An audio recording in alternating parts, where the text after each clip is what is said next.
आप देख रहे हैं अमेज नाउ।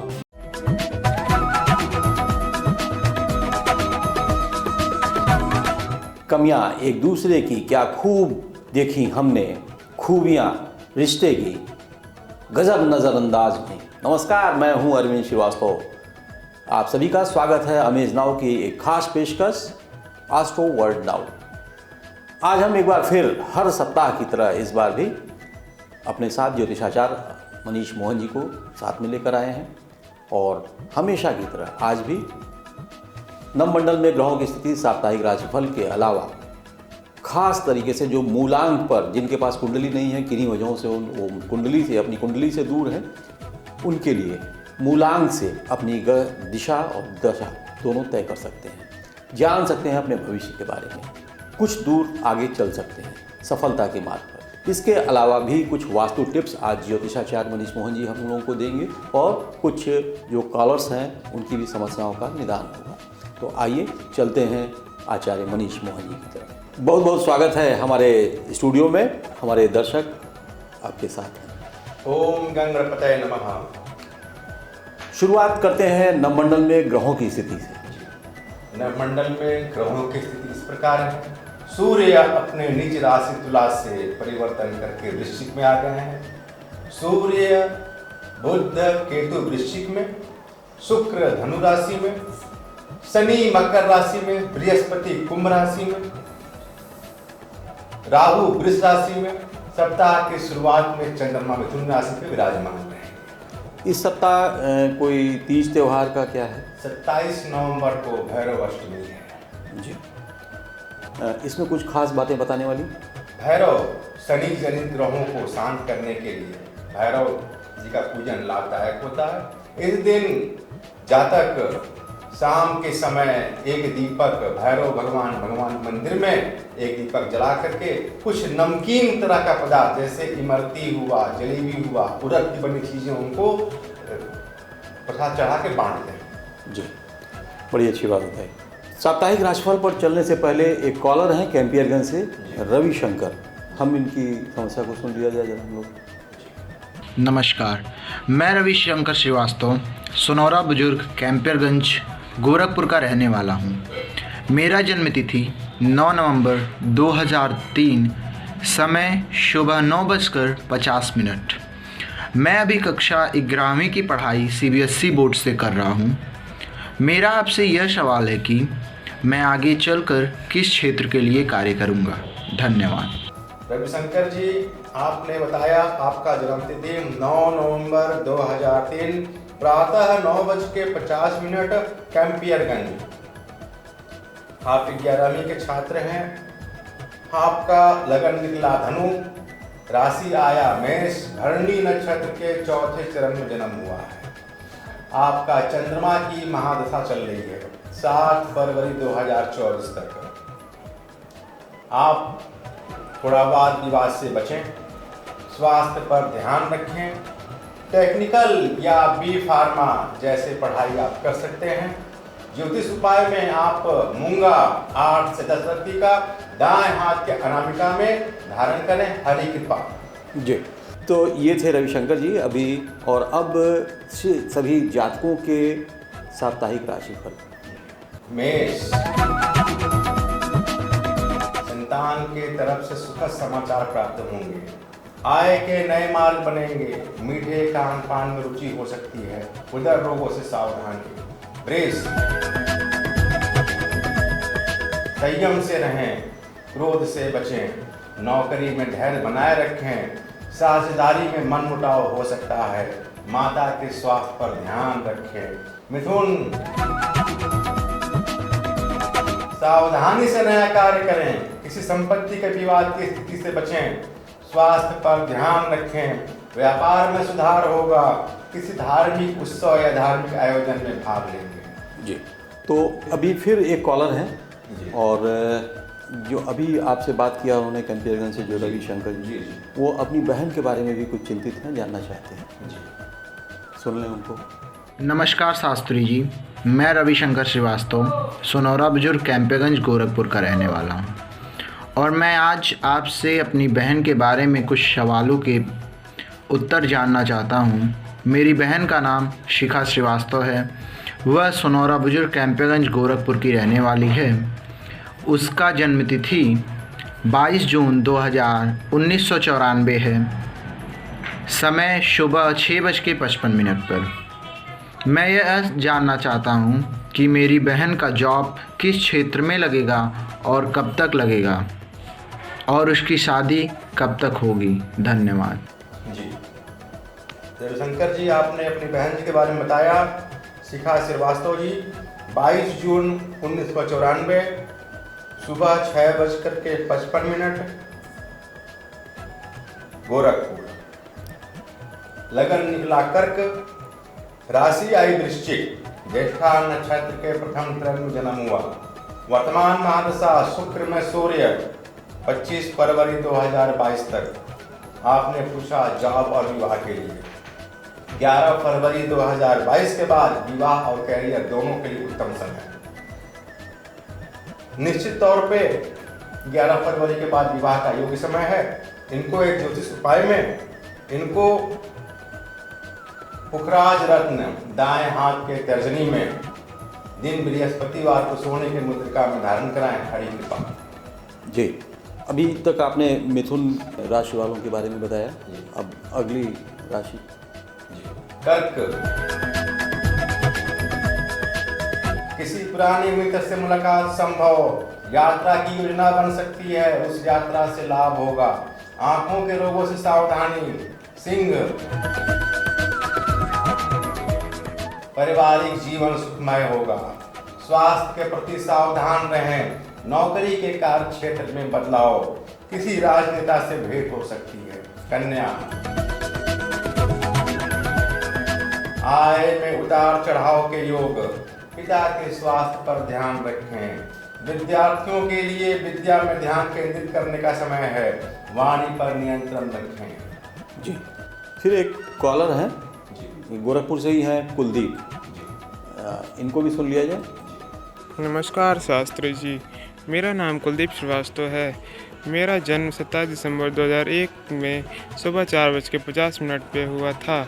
मेरी जन्म स्थिति पिपराइच है और मैं बीकॉम सेकेंड ईयर में हूँ। मैं ये जानना चाहता हूँ कि मैं किस क्षेत्र में आगे बढ़ूँ। जी कुलदीप जी, आपने बताया 27 दिसंबर सन 2001 सुबह 4:50 आपका लगन निकला वृश्चिक, राशि आया मेष। कृतिका नक्षत्र के प्रथम चरण में जन्म हुआ आपका। मंगल की महादशा 20 जून 2027 तक। आपने पूछा किस क्षेत्र में आपकी जॉब लगेगी। आप बैंक, बीमा, सीए या सीएस की तैयारी करें। निश्चित तौर पे आपका 3 जून 2022 के बाद समय उत्तम है। अपने ऊपर धैर्य बनाए रखें। आपको ज्योतिष उपाय में मूंगा 10 से 12 रत्ती का दाएं हाथ के अनामिका में दिन मंगलवार को कांसी की मुद्रिका में धारण करें। हरि कृपा। चलते हैं जातकों की शेष राशिफल। तुला। उत्तम स्थिति बनी हुई है। आत्मविश्वास बढ़ेगा। नौकरी या व्यापार के नए मार्ग बनेंगे। कोई अनचाही यात्रा हो सकती है। वृश्चिक। सूर्य ग्रह तुला राशि से चेंज करके वृश्चिक अपने स्वमित्र ग्रह में आ गए हैं। उत्तम स्थिति। शासन सत्ता का सहयोग मिलेगा। राजनीति के क्षेत्र में कोई बड़ा पद मिल सकता है। धनु। भाइयों से संबंध बनाकर रखें। जीवन साथी का सहयोग मिलेगा। किसी मांगलिक उत्सव में भाग लेंगे। वाहन सावधानी से चलाएं। दोस्तों, जैसा कि हमने पहले भी कहा था, अभी शेष जातकों के जो राशिफल है उसके बीच में हमने बात किया था कि मूलांक के बारे में। यदि आपका कुंडली नहीं मिल रहा है, भावी ज्योतिष शास्त्र पर आपका विश्वास है और कुंडली नहीं है, तिथियां नहीं याद हैं, और कहीं आपका अपने मूलांक जन्म तिथि अगर याद है, जो हम लोग पिछले हफ्ते भी बात कर रहे थे, तो आज हम 4 मूलांक पर पहले बात कर लें। जी 4 जिन जातकों का मूलांक 4 है। जैसे जिनका जन्म 4, 13, 22 या 31 तारीख को हुआ, उनका कुल योग जोड़ने पे 4 आवे, उनका मूलांक 4 हुआ। उनके लिए व्यापार या आजीविका का साधन रेलवे, हवाई सेवा, खान का काम, स्टेनो, दर्जी, क्लर्क, लेक्चरर, इंजीनियर, वास्तुकला, ज्योतिष, जादू, पुरातत्व आदि से संबंधित कार्य, क्योंकि 4 का अंक राहु से संबंधित है। अंक 5, जिन अंक वालों का जन्म 5, 14, 23 तारीख को हुआ, उनका कुल जोड़ने पे मूलांक 5 होगा। ऐसे लोग कंप्यूटर इंजीनियर, सेल्समैन, ब्रोकर, बही खाते के काम करने वाले, सीए, सीएस, पत्रकारिता, तंबाकू एजेंट, बीमा, लेखन, ट्रांसपोर्ट, राजनीति से संबंधित कार्य करने वाले ऐसे लोगों का मूलांक 5 होगा। 6 रहस्यमयी अंक 6, 15, 24, इनका मूलांक जोड़ने पे 6 आ गए।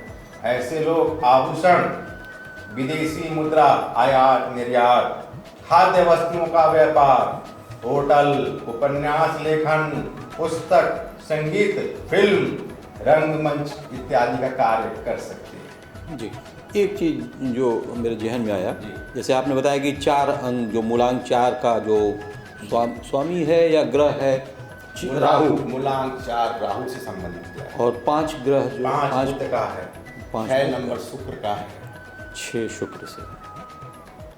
जी, तो अब चलते हैं शेष जो जातकों के जो शेष राशिफल रह गए हैं उनकी ओर।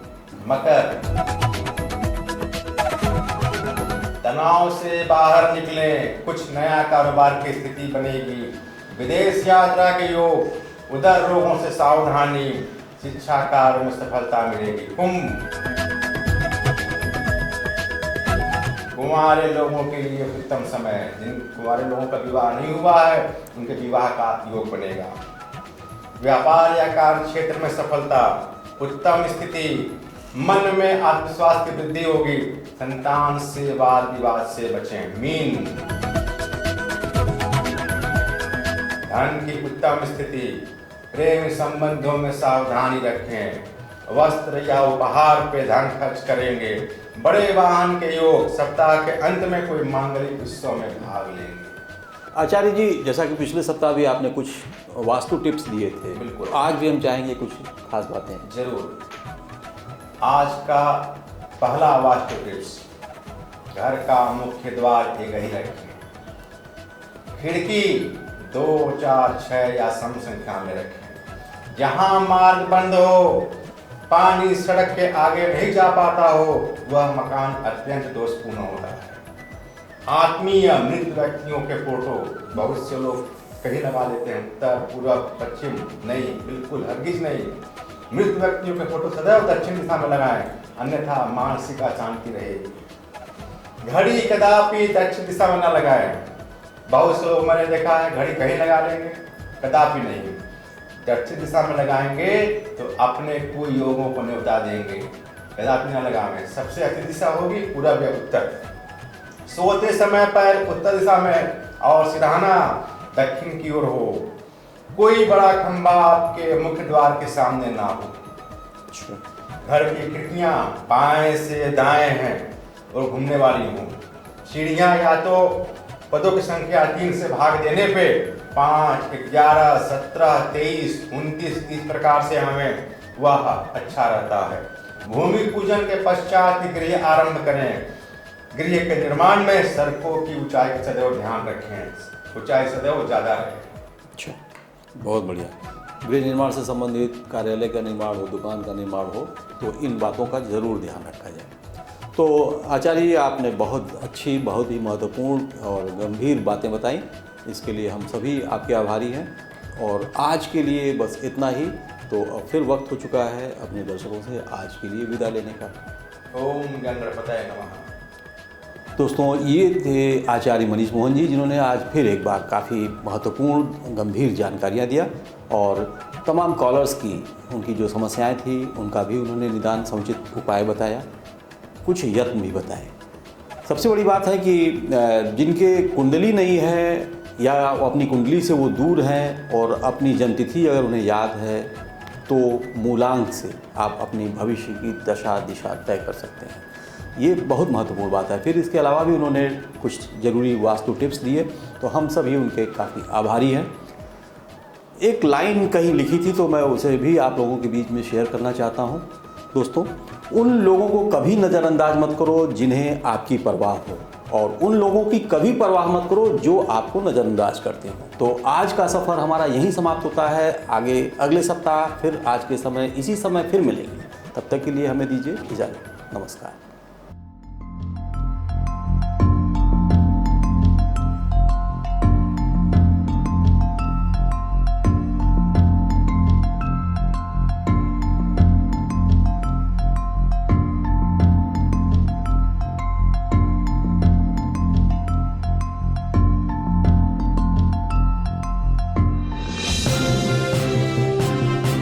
आप देख रहे हैं अमेज नाउ।